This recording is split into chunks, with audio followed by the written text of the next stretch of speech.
Autotune, the most controversial tool in modern music. Is it helping it or is it saving it? Did you know the technology behind it was invented by a petroleum engineer?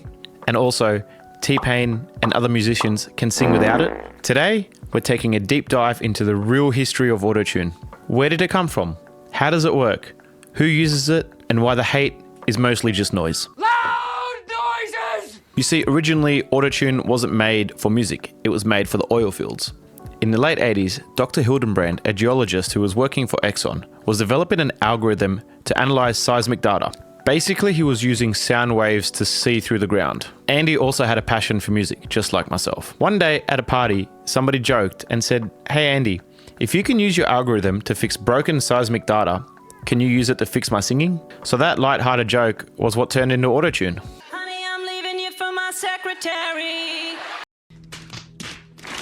So what is Autotune technically? At its core, Autotune detects the pitch that you're singing and then shifts it to the nearest correct note in that musical scale. It works by analyzing the frequency of your voice in real time, then digitally correcting the note to be in tune. You can control how fast, how smooth, how subtle, or even harsh make your voice sound robotic. That futuristic sound that we've all become familiar with is when the pitch correction is at 0 milliseconds. So the speed is very fast. See, T-Pain mastered this. Maybe just a little bit. But not just for correction. He uses it for expression. Even artists you'd never expect to use it, like Justin Bieber, Beyonce, Billie Eilish, the list just goes on. But let's clear something up. When I say that, I don't mean Autotune is for people that can't sing, right?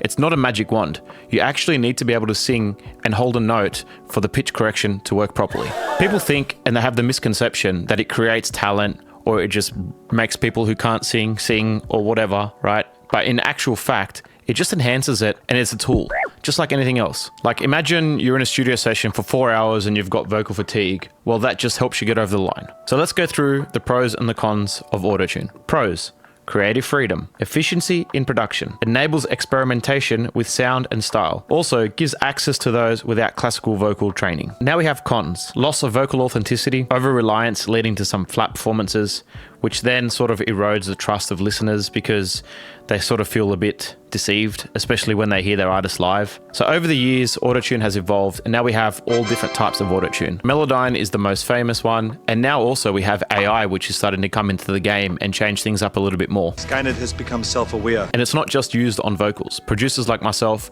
put it on guitars, synthesizers, basically any sort of instrument to kind of give us more creative freedom. Now there's also a bit of a counter movement to Autotune where people like raw takes and raw acoustics just because they're sick of hearing that Autotune sound, right? Now, I don't think Autotune has killed music. It's just changed it.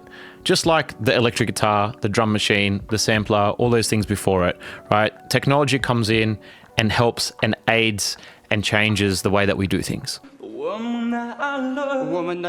If you found this video interesting, drop a like, hit subscribe, and let me know your thoughts in the comments below. My name is Vareso, a music producer and DJ. Follow me in my musical journey.